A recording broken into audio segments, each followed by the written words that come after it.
ഹരി ഓം. കൽക്കി രൂപികളായിരിക്കുന്ന എല്ലാ നാരായണന്മാർക്കും രാമായണ സന്ദേശത്തിലേക്ക് സ്വാഗതം. രാമായണ സന്ദേശത്തിന്റെ 8ാമത്തെ പാഠമാണ്. പതിപോലെ അഹല്യാസ്തുതിയിലെ ശ്ലോകങ്ങളാണ് നമ്മൾ ഇന്നും പഠിക്കാൻ എടുത്തിരിക്കുന്നത്. നമുക്ക് ശ്ലോകം എന്താണെന്ന് നോക്കാം. സർവഭൂതങ്ങളിലും അസക്തനല്ലോ ഭവാൻ, നിർവികാരാത്മാ സാക്ഷി ഭൂതനായതും ഭവാൻ, അജനവ്യൻ ഭവാൻ, അനജിതൻ നിരഞ്ജനൻ, വചസാം വിഷയമല്ലാതോരാനന്ദമല്ലോ. വാചകോ ഭയഭേദേന ജഗന്മയൻ, വാച്ചനായി വരണമേ വാക്കിന് സദാ മമ, കാര്യകാരണകർത്ത ഫല സാധന ഭേദമായ ബഹുവിധ രൂപയാ തോന്നിക്കുന്നു. അപ്പം അഹല്യാദേവി തന്റെ സ്തുതി തുടരുകയാണ്. ഭഗവാന്റെ യഥാർത്ഥ രൂപമാണ് ഇവിടെ വാൽമീകി മഹർഷി അഹല്യാദേവിയിലൂടെ വർണ്ണിക്കുന്നത്.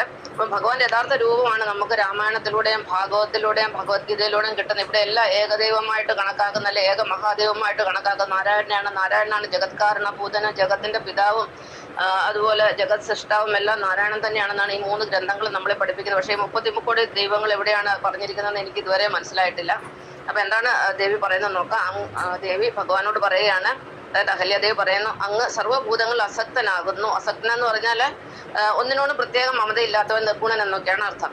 പിന്നെ മറ്റൊരു കാര്യം പറയുന്നു, അങ്ങ് നിർവികാരനായ ആത്മാവ് സകലതിനും സാക്ഷിഭൂതനും ആകുന്നു. ഭഗവാൻ നിർവികാരനാണ്, പ്രത്യേകിച്ച് ഒരു വികാരവും ഇല്ലാത്തവനാണ്. അല്ലെങ്കിൽ ഒരു അവതാരം, എല്ലാ അവതാരങ്ങളും അങ്ങനെ തന്നെ, അവർക്ക് പ്രത്യേകിച്ച് ഒരു വികാരമൊന്നുമില്ല, എല്ലാത്തിനെ ഒരുപോലെയാണ് കാണുന്നത്.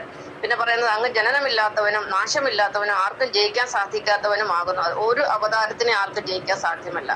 ഈ ഭൂമിയിൽ ഇന്നുവരെ ഉണ്ടായിട്ട് ഏത് അവതാരമുണ്ട്? അവതാരം എന്ന് ഉദ്ദേശിക്കുന്ന വിഷ്ണുവിന്റെ അവതാരങ്ങളെയാണ്. അവതാരങ്ങളെ ആർക്കും ജയിക്കാൻ സാധ്യമല്ല. കൂടാതെ അങ്ങ് നിരഞ്ജനനും ആകുന്നു. നിരഞ്ജനം എന്ന് പറഞ്ഞാൽ കളങ്കമില്ലാത്തവൻ, മാലിന്യം ഇല്ലാത്തവൻ, ശുദ്ധൻ എന്നൊക്കെയാണ് അർത്ഥം.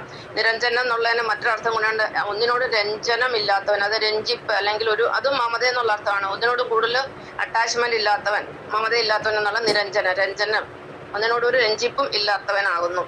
എല്ലാ കാര്യങ്ങൾക്കും കാരണവും കർത്താവുമായിരിക്കുന്ന അങ്ങ് മായ കൊണ്ട് പല വിധമായി തോന്നിക്കുന്നു. അജ്ഞാനിയായ മനുഷ്യരെന്ന് പറഞ്ഞാൽ അവർക്ക് ദൈവത്തിനെ കുറിച്ച് അറിയത്തില്ല. അവർക്ക് മായയിൽപ്പെട്ട് കിടക്കുകയാണ്. ഭൗതികമായ കാര്യങ്ങളിൽ, ലൗകികമായ കാര്യങ്ങളിൽ പെട്ട് അവരുടെ മനസ്സിങ്ങനെ പിണഞ്ഞു കിടക്കുന്ന കാരണം അവർക്ക് ഭഗവാനെ പലവിധമായിട്ട് തോന്നിക്കുന്നു. പക്ഷെ എല്ലാത്തിനും കാരണഭൂതനായിരിക്കുന്നത് കർത്താവായിരിക്കുന്ന ഭഗവാൻ നാരായണൻ തന്നെയാണ്. അത് തന്നെയാണ് ശ്രീരാമചന്ദ്രൻ. അവിടുന്ന് വാക്കുകൾക്ക് അതീതനാണ്, വചനത്തിനും അതീതനാണ്. ഒരു വാചകം കൊണ്ടോ വാക്കുകൊണ്ടോ ഭഗവാനെ വർണ്ണിക്കുക അസാധ്യമാണ്. അങ്ങനെയുള്ള ജഗന്മയനായ ഭഗവാനെ അവിടുത്തെ നാമം ഉച്ചരിക്കുന്നത് തന്നെ ആനന്ദകരമാണ്. അപ്പൊ നമ്മൾ ഭഗവാന്റെ രാമനാമം ജപിക്കുന്നത്, നാരായണനാമം ജപിക്കുന്നത് വളരെ ആനന്ദകരമാണ്. അവിടുത്തെ നാമം എപ്പോഴും അടിയന്റെ വാക്കിനും വചനത്തിനും വിഷയമായി ഭവിക്കണമേ എന്നാണ് ദേവി പറയുന്നത്. എപ്പോഴും എൻ്റെ നാവിൽ അങ്ങയുടെ നാമം തുളുമ്പേണമേ, അല്ലെ അങ്ങയുടെ നാമം എൻ്റെ നാക്കിൽ എപ്പോഴും വരണമേ.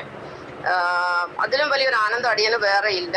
അപ്പൊ ഈ ഭഗവാന്റെ നാമം ജപിക്കുന്നതിനെക്കാട്ടിലും മറ്റൊരു സന്തോഷം അഹല്യാദേവിക്ക് ഇല്ലെന്നാണ് പറയുന്നത്. ഇത് അഹല്യാദേവിയുടെ മാത്രം കാര്യമല്ല. നമ്മളും ഇതുപോലെ രാമന്റെ നാമം ജപിക്കല്ല, നാരായണന്റെ നാമം ജപിച്ചാൽ നമുക്ക് ഇതേ അനുഭവം ഉണ്ടാവും. നന്ദി.